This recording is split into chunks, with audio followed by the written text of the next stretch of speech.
ประวัติศาสตร์ที่มันน่าจะเป็นจุดเชื่อมโยงก็คือเรื่องของการค้าน้ำตาลมันเป็นวัตถุดิบที่เป็นจุดเปลี่ยนสำคัญของโลกทั้งใบเลยซึ่งไอจุดของเรื่องของการค้าน้ำตาลเนี่ยมันเริ่มต้นมาจาก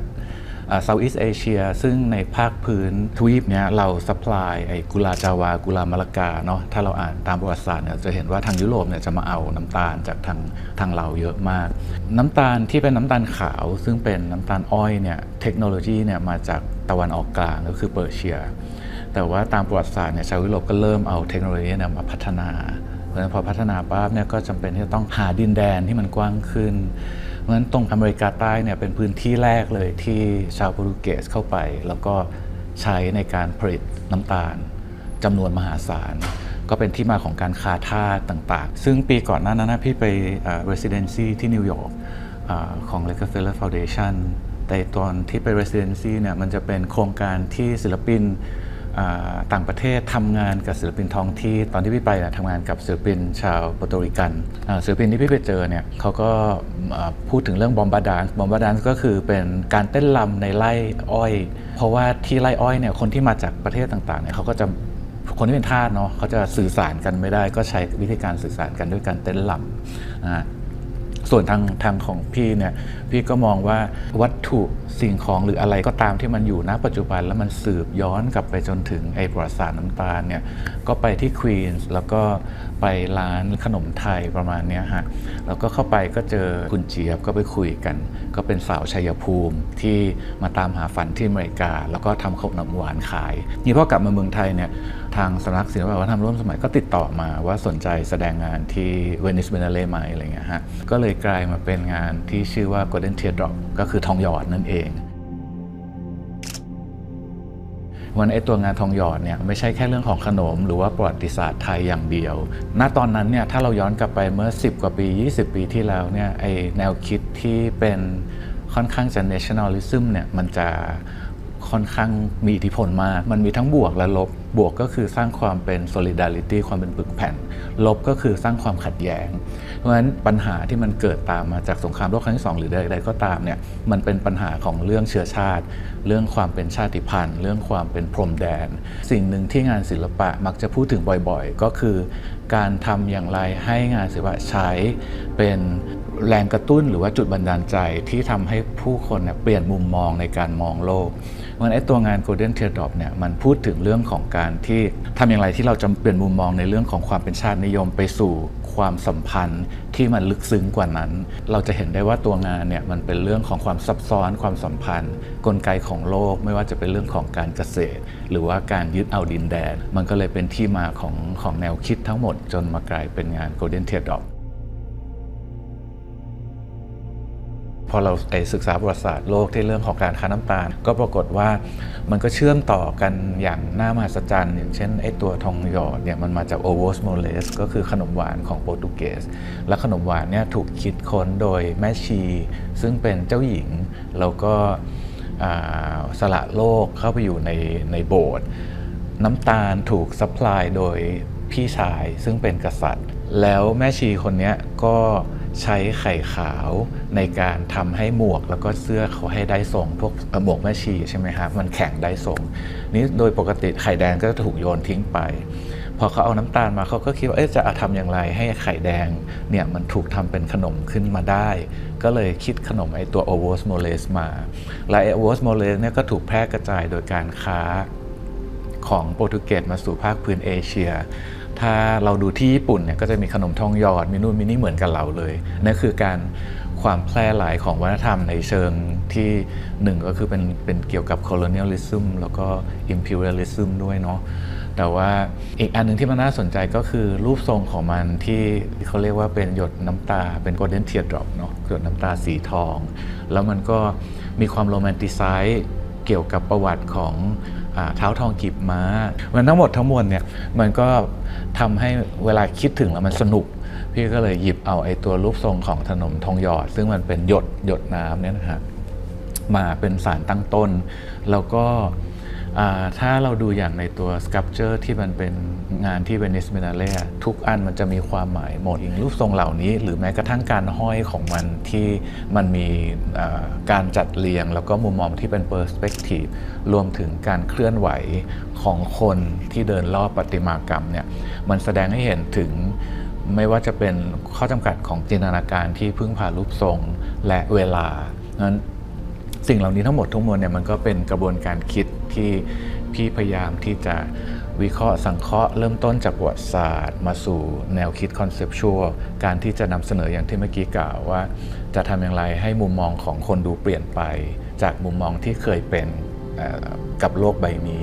มาสู่เรื่องของกระบวนการในการคิดเทคนิคตัวสุนทรียะแล้วก็ผลลัพธ์ของมันอันนี้ก็เป็นความซับซ้อนแล้วก็เป็นกระบวนการคิดทั้งหมดที่กว่ามันจะกลายมาเป็นไอตัว Golden Teardrop ที่เป็นตัว Sculpture ครับ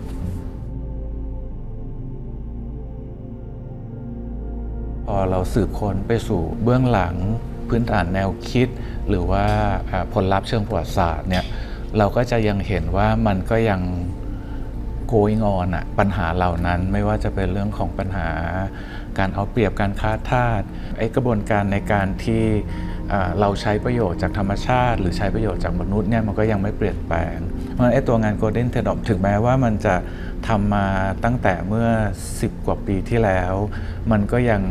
เป็นตัวแทนของการพูดถึง issue หรือปัญหาเหล่านี้อยู่ไม่ว่าเราจะมองมันกี่ครั้งเราก็อาจจะตีความมันได้ใหม่เสมออันนี้ที่พี่มองเห็นเพราะว่าสิ่งเหล่านี้มันยังไม่หายไปเนาะปัญหาที่มันยังตกค้างน่ะมันก็ยังคงมีอยู่ส่วนตัวพี่ไม่ได้มองว่าศิลปะเป็นตัวแทนในการพูดถึงปัญหาในแบบที่มันเป็นตรรกะเนาะหรือว่าโลจิกแต่ว่าความสำคัญของศิลปะคือมันเป็นแรงกระตุ้นเป็นแรงบันดาลใจพี่มองว่าvisual impact emotional impact มันสำคัญมากพอๆกับผลกระทบที่มันมาจากความคิดพอๆกันเพราะว่าบางทีเรา process ข้อมูลแต่ว่าเราไม่รู้สึกข้อมูลนั้นมันก็จะหายไปเพราะนั้นจริงๆงานศิลปะมันมีส่วนสำคัญอย่างมากในการที่เวลาที่เราจะส่งข้อมูลออกไปแล้วมันจะถูกจำถูกฝังถูกประทับอยู่ในความรู้สึกอยู่ในจิตใจนะครับ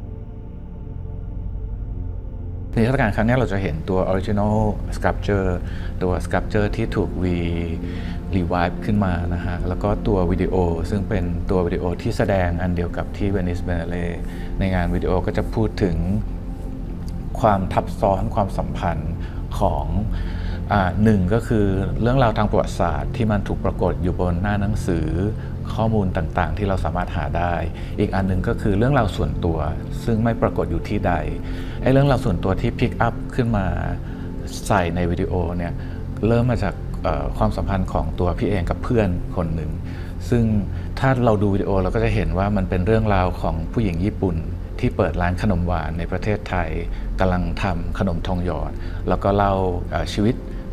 ความทรงจำของเขาถึงคุณปู่คุณย่าที่จะต้องผ่านชะตากรรมในช่วง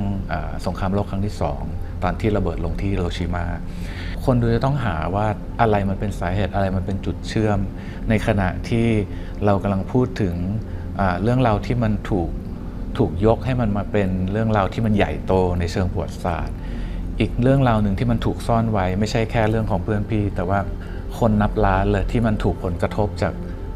เรื่องราวขนาดใหญ่เนี่ยมันจึงจำเป็นที่จะต้องหยิบยกชีวิตมนุษย์คนหนึ่งขึ้นมาเพื่อที่จะแสดงให้เห็นว่าผลกระทบที่มันเกิดจากเหตุการณ์ใหญ่เนี่ยมันสร้างความสะเทือนใจให้กับคนตัวเล็กๆอะไรเงี้ยฮะวัสดุที่มันรีเลทกับเรื่องของคุณค่าความเชื่อเนาะส่วนใหญ่ที่เราใช้สร้างไม่ว่าจะเป็นประติมากรรมหรือว่าตัวรูปบูชาใดๆก็ตามในเอเชียหรือว่าทั่วโลกนั่นแหละมันก็จะส่วนมากจะใช้เป็นทองเหลืองกันใช่ไหมฮะก็มีรีเลทกับพระประธานด้วยรีเลทกับเครื่องใช้ไม้สอยต่างๆที่มันทำให้เห็นถึงความทรงคุณค่าเนาะความศักดิ์สิทธิ์ใดๆก็ตามเนี่ยก็เลยหยิบตัวทองเหลืองขึ้นมาในการใช้เป็นวัสดุตั้งต้นของตัว Golden Teardrop อย่างในวิดีโอเราจะเห็นภาพปรากฏของชีวิตความเป็นจริงที่อยู่ซ้อนอยู่ในวิดีโอนั้นๆ ภาพในเชิงประวัติศาสตร์ วัตถุดิบที่มันมีค่าถูกเปรียบเทียบให้มันศักดิ์สิทธิ์อะไรอย่างเงี้ยฮะกระบวนการสร้างขึ้นมาทั้งนี้ทั้งมวลเนี่ยมันก็คล้ายกับที่เมื่อกี้บอกว่า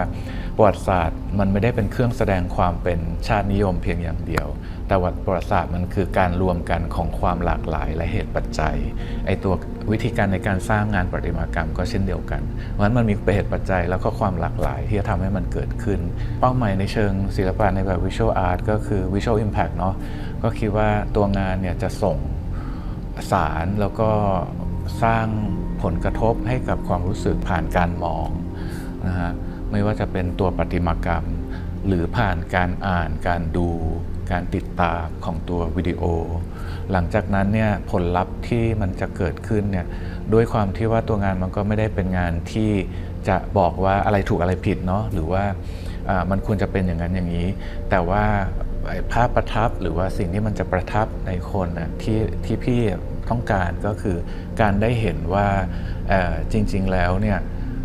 สิ่งที่มันมากำกับให้เขามองให้เขาเห็นให้เขาเป็นให้เขาเข้าใจเนี่ยมันไม่ใช่สิ่งแน่นอนมันสามารถเปลี่ยนแปลงมันไม่ตายตัวแล้วมันมีเหตุปัจจัยที่เป็นเหตุปัจจัยหลายๆอย่างที่มากระทบ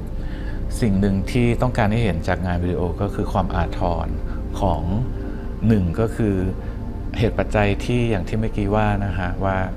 สิ่งที่มนุษย์สร้างเนี่ยถ้าเราคิดให้มากขึ้นนะเราก็จะคำนึงถึงผลกระทบของคนตัวเล็กๆมากกว่าที่เราจะยอมสละความเป็นคนที่เราคิดว่าไม่มีค่าเพื่อที่จะได้ผลลัพธ์ที่มันใหญ่โตเพราะฉะนั้นบางทีไอ้ผลลัพธ์ที่มันใหญ่มหาศาลเนี่ยมันก็เป็นผลลัพธ์ที่ทำลายคนตัวเล็กๆหน่วยย่อยๆด้วยนะอันนี้ก็จะเป็นอันที่อยากให้คนดูได้จากผลงานชิ้นนี้ในการแสดงครั้งนี้นะครับการสร้างภาพประทับหรือว่าการสร้าง Impact ผลกระทบที่มันจะลงลึกไปสู่จิตสำนึกได้เนี่ยมันจำเป็นที่จะต้องอาศัยมิติหลายๆมิติสิ่งหนึ่งที่นอกเหนือจากคำถามนี้ในเรื่องของงานศิลปะที่มันจะเกิดขึ้นที่มอคค่าแล้วเนี่ยมันก็คือเรื่องของการที่เราขาดศักยภาพในการพิจารณาเนาะโดยใช้ประสบการณ์อันนี้เป็นปัญหาสำคัญของโลกในยุคปัจจุบันเลยว่าการเรียนรู้ผ่าน two dimension หรือว่าข้อมูลข่าวสารเพียงอย่างเดียวมันไม่พอที่จะทำให้เราสั่งสมประสบการณ์ในการที่จะตัดสินใจหรือว่าใช้ศักยภาพของเราได้อย่างเต็มที่เราก็จะมีงานชิ้นหนึ่งที่ทางมอคค่าเนี่ยได้มีความสนใจในการที่จะสร้างขึ้นมาตัวงานชิ้นเนี่ยพี่ก็คิดขึ้นมาเป็นพิเศษหลังจากนิทรรศการหรือใดก็ตามไอตัวงานชิ้นเนี่ยที่มันเป็นงานที่นอกเหนือจากงานที่แสดงมาแล้วที่เวนิสเนี่ยมันจะปรากฏอยู่ที่นี่แล้วมันก็จะแสดงความหมายสำหรับบริบทของที่นี่โดยเฉพาะเนี่ยครับ